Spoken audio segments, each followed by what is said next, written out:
श्रीमन नारायण दोस्तों, आज की वीडियो में हम सुनेंगे आषाढ़ मास के कृष्ण पक्ष की योगिनी एकादशी व्रत कथा को। तो चलिए कथा का श्रवण करते हैं।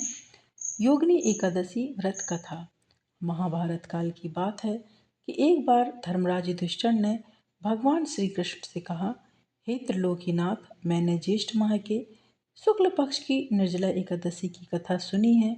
अब आप कृपा करके आषाढ़ माह के कृष्ण पक्ष की एकादशी की कथा सुनाइए। इस कथा का नाम क्या है तथा इसका महात्म्य क्या है, मुझे विस्तार पूर्वक बताएं। श्री कृष्ण ने कहा, हे पांडुपुत्र, आषाढ़ माह के कृष्ण पक्ष की एकादशी का नाम योगिनी एकादशी है। इसके व्रत से सभी पाप नष्ट हो जाते हैं। यह व्रत इस लोक में भोग तथा परलोक में मुक्ति देने वाला है। हे धर्मराज, यह एकादशी तीनों लोकों में प्रसिद्ध है। इसके व्रत से सभी पाप नष्ट हो जाते हैं। तुम्हें मैं एक कथा सुनाता हूँ, उसे ध्यानपूर्वक सुनो। कुबेर नाम का एक राजा अलकापुरी नाम की नगरी में राज्य करता था। वह बड़ा शिव भक्त था। उनका हेममाली नामक एक यक्ष सेवक था जो पूजा के लिए फूल लाया करता था। हेममाली की विशालाक्षी नाम की अति सुंदर स्त्री थी।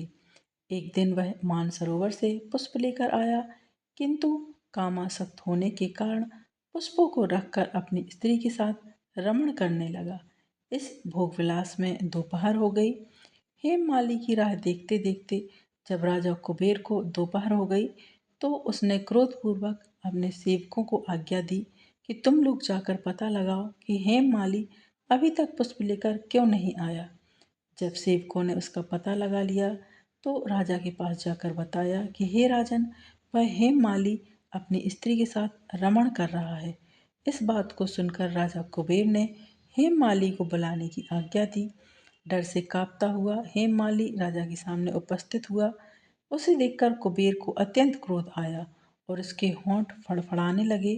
राजा ने कहा, अरे अधम, तूने मेरे परम पूजनीय देवों के भी देव भगवान शिव जी का अपमान किया है। मैं तुझे श्राप देता हूँ कि तू स्त्री के वियोग में तड़पे और मृत्यु लोक में जाकर कोढ़ी का जीवन व्यतीत करे। कुबेर के श्राप से वह तत्क्षण स्वर्ग से पृथ्वी पर गिरा और कोढ़ी हो गया। उसकी स्त्री भी उससे बिछड़ गई। मृत्यु लोक में आकर उसने अनेक भयंकर कष्ट भोगे, किंतु शिव की कृपा से उसकी बुद्धि मलिन ना हुई और उसे पूर्व जन्म की भी सुध रही। अनेक कष्टों को भोगता हुआ तथा अपने पूर्व जन्म के कुकर्मों को याद करता हुआ वह हिमालय पर्वत की ओर चल पड़ा। चलते चलते वह मार्केंड ऋषि के आश्रम में जा पहुंचा। वह ऋषि अत्यंत वृद्ध तथा तपस्वी थे। वह दूसरे ब्रह्मा के समान प्रतीत हो रहे थे और उनका वह आश्रम ब्रह्मा की सभा के समान शोभा दे रहा था। ऋषि को देखकर हेममाली वहां गया और उन्हें प्रणाम करके उनके चरणों में गिर पड़ा। हेममाली को देखकर मार्कंड ऋषि ने कहा, तूने कौन से निकृष्ट कर्म किए हैं जिससे तू कोढ़ी हुआ और भयानक कष्ट भोग रहा है। महर्षि की बात सुनकर हेममाली बोला, हे मुनिश्रेष्ठ, मैं राजा कुबेर का अनुचर था। मेरा नाम हेममाली है।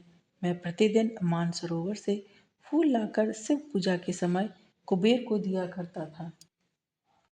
एक दिन पत्नी सहवास के सुख में फंस जाने के कारण मुझे समय का ज्ञान ही नहीं रहा और दोपहर तक पुष्प न पहुंचा सका। तब उन्होंने मुझे श्राप दिया कि तू अपनी स्त्री का वियोग और मृत्यु लोक में जाकर कोढ़ी बनकर दुख भोग। इस कारण मैं कोढ़ी हो गया हूँ तथा पृथ्वी पर आकर भयंकर कष्ट भोग रहा हूँ। अतः कृपा करके आप कोई ऐसा उपाय बताएं जिससे मेरी मुक्ति हो। मार्कंड ऋषि ने कहा, हे हेममाली, तूने मेरे सम्मुख सत्य वचन कहे हैं, इसलिए मैं तेरे उद्धार के लिए एक व्रत बताता हूँ। यदि तू आषाढ़ माह के कृष्ण पक्ष की योगिनी नामक एकादशी का विधान पूर्वक व्रत करेगा तो तेरे सभी पाप नष्ट हो जाएंगे। महर्षि के वचन सुनकर हेममाली अति प्रसन्न हुआ और उनके वचनों के अनुसार योगिनी एकादशी का विधान पूर्वक व्रत करने लगा। इस व्रत के प्रभाव से अपने पुराने स्वरूप में आ गया और अपनी स्त्री के साथ सुखपूर्वक रहने लगा।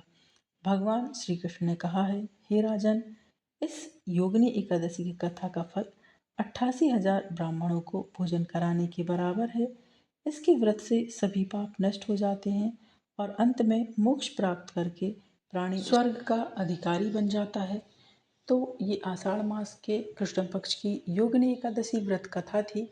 यदि आपको आज की कथा, आज का वीडियो पसंद आया है दोस्तों, तो वीडियो को लाइक कीजिए, शेयर कीजिए अपने दोस्तों के साथ, अपने परिवारजनों के साथ, ताकि उन तक भी ये वीडियो पहुँचे और वो भी योगिनी एकादशी व्रत कथा का श्रवण कर सकें, योगिनी एकादशी व्रत के महत्व को जान सकें। और यदि आप चैनल पर नए हैं तो चैनल को सब्सक्राइब करें, साथ ही बेल आइकन को प्रेस करें। इससे ये होगा कि मैं कोई भी वीडियो अपलोड करूँगी तो उसकी नोटिफिकेशन सबसे पहले आपके पास पहुँच जाएगी। और यदि आप फेसबुक पर वीडियो सुन रहे हैं तो मुझे फॉलो करें। आगामी व्रतों एवं त्योहारों की जानकारी के लिए चैनल पर बने रहें। मिलते हैं नेक्स्ट वीडियो में दोस्तों। हर हर महादेव, श्रीमन नारायण, जय माँ लक्ष्मी।